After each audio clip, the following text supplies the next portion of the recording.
all of this will probably not be so green at the end of the year that just started at the time of recording this.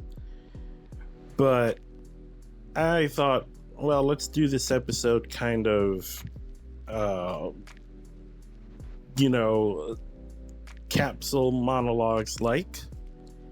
And it will be the interesting topic of what are our most anticipated movies of the year. For me, in terms of this year, it's kind of tough because I usually have one movie that I think, oh, this is my most anticipated of the year, and it's usually one from a favorite director or something of that like. But for this year, I don't seem to have one. I don't seem to have a movie that comes out this year that makes me think this is the one that I'm anticipated the most for this year. So I'm gonna list about a handful. I'm kind of going away from the usual thing. For example, I'm not going to mention, let's call it an honorable mention, Mickey 17. That probably takes, the most anticipated moniker, but I would say that's most people's most anticipated movie, at least from people in the know, people that I know, people who dabble in movies a lot. I think that would be the most anticipated movie for them, and that's probably going to be mentioned by Irvin and the other guys, and anybody else who I know will probably mention that. Another honorable mention that I'm going to make, it will probably be an exception to something that I'm trying to practice more. Think what you will about me, but this whole era post-end game of superhero fatigue is real. It's real. It's real among people I've talked to, and I feel it. Especially in the shared universe type thing where, Marvel Studios continues to make movies within a shared universe, and there is a fatigue. I'm sure there are people who go back to it because they've kept loyal to it. But to veer away from this for a moment, an honorable mention that I'm going to do is James Gunn's Superman movie. That's certainly part of a shared universe, as I understand, but I am going to mention it because I always liked the lore of Superman, so I am interested in how that's going to work. Now, the movies that I'm about to mention are, some are well known that are coming out. I don't know if they're all gonna come out this year. We'll see how I look in December when all of these movies have either come and gone or just been delayed, because that would happen. The first movie I'm going to mention is The Life of Chuck, which is a movie that did the festival rounds last year at some point, but will be released at some point this year. That's the hope, I would think, unless it gets delayed for whatever reason. Mike Flanagan directed. Tom Hiddleston. I've been waiting for this kind of role from him. I always thought that he's kind of typecast, and he seems to be known for, well, the one thing that put him on the map, which was playing Loki in the Marvel universe. But it's nice to see actors who have talent tackle some things like this, and I like the way the story's going to be structured, told in reverse. I'm always interested in these things that's a good many people think is gimmicky. So I would say that one is a movie that I'm looking forward to. I'm going to mention a movie called Alpha from Titan and Grave, which we all know as Raw director Julia Ducournau. That it's a little skittish on the details of the synopsis, so I'm not really mentioning it. But anything that director makes, I'm going to be interested in. I'm kind of giving the same treatment to Coralie Farja. I'm giving that treatment. Anything she does, I'm going to be interested in. And Julia Ducournau is on that level with me. A movie that's going to come out sooner rather than later at the time of this recording will be Ryan Coogler's Sinners. I like the thing that Ryan Coogler and Michael B. Jordan have going for them, that Scorsese De Niro thing. I like that. And I've been wanting another Coogler film for a bit, apart from the superhero movies, and another team up with Michael B. Jordan. So that's going to be pretty good, especially considering it has a horror element and Michael B. is playing twin brothers. That should be a good one. I got two more that I'm going to mention. I'm not a big fan of the monsters type universe, but I am interested in seeing what Guillermo del Toro does with Frankenstein. Whether it gets released or not this year, we'll see. And I just like the idea of Oscar Isaac playing Dr. Frankenstein and then Jacob Elordi playing the monster. That should be interesting. It's a different role for him, and I like seeing that. And Guillermo del Toro, as we all know, is terrific in these sort of topics and movies. So we'll see how that one goes. And one last one that I'm going to mention. These are all movies that I think will kind of fly under the radar. Maybe for some people they won't, but I kind of feel they might. Is Die My Love by Lynn Ramsey. This is a filmmaker who always delivers, and I like seeing that she's doing steady work. It's been a minute since we've seen, constant movies from Miss Ramsey.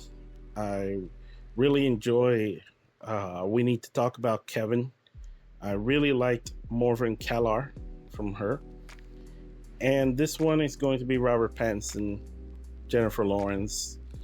Woman lives in, as I understand, a rural area, is kind of driving herself mad with motherhood and marriage. Those types of topics of feeling trapped in some sort of a normality according to society. I'm fascinated by those things where you drive yourself nuts because you just can't deal with the normality of it anymore. And I'm kind of fascinated by those stories, so it'll be interesting to see what Lynn Ramsey does there. I think those are it for now. This year, it's a little hard for me to think of one, because usually it's either a favorite director. Denis Villeneuve will not, get another movie out this year. Maybe next year or the next. We'll see. Whenever the next Dune movie comes out, I don't have the date in my hand, so I apologize for the omission. Chris Nolan, of course. When is his next movie? Whenever he releases a movie, that's usually the most anticipated movie of that year. So are other filmmakers that I enjoy. Quentin Tarantino, whenever he decides to do another movie. David Fincher, whenever he decides to put out another movie. And I mentioned Ducournau and Coralie Farja. Studio should just give Miss Farja everything. And looking forward to her next project. So whenever she has a movie come out, that'll probably be the most anticipated of that year for me. So those are mine for 2025. All right, let's do this. There are more than 3 films that I am very excited to see, specifically in 2025.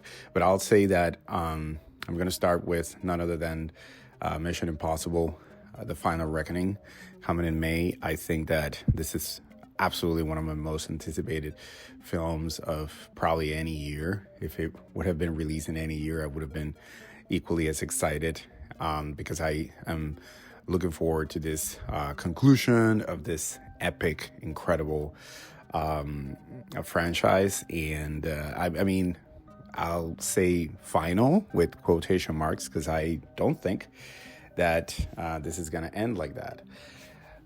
So yeah, the first one would definitely be Mission Impossible: The Final Reckoning. The second one that comes to mind is Luca Guadagnino, After the Hunt, starring Julia Roberts, Andrew Garfield, Ayo Edebiri, and Michael Stolzberg. As I think of Michael Stolzberg is in this film. Either way, I'm a huge fan of Luca's work. I know that I'm not only in that camp, but having him now with this new film, starring Julia Roberts, one of my favorite actresses of all time, and also utilizing a topic that it appears that it will be very controversial. I think that this movie is about one teacher from school being accused of, I will say, sexual misconduct against, I think, a student, I believe. And obviously this is a topic that it's very controversial, but knowing Luca, I think he's gonna bring to the table a lot of compelling characters. I cannot wait to see Julia Roberts eating that dialogue. And obviously Andrew Garfield, which I think he is an incredible actor. So yeah, that's my second one. And my last one that I want to mention here, it's Avatar: Fire and Ash. Why Avatar: Fire and Ash? I know that a lot of people have been mentioning that film, or probably looking forward for this film, but I think every single time that James Cameron releases a film, not only just the last 3 Avatar films, but every single time that he releases a film, I think it's almost like an event. Avatar has been breaking not only records, but almost the mold in terms of filmmaking. And it is something that James had been able to do and master. And I'm talking about utilizing the motion capture, utilizing this incredible aesthetic and vision. And even though some of the stories we have seen them before in other films, he is bringing his own incredible signature to all these films. So I cannot wait to see what he's doing with Fire and Ash. I know that he's going to explore more about the Pandora world. I will say that Avatar: The Way of Water was a film that I was obviously super excited, as a lot of people was.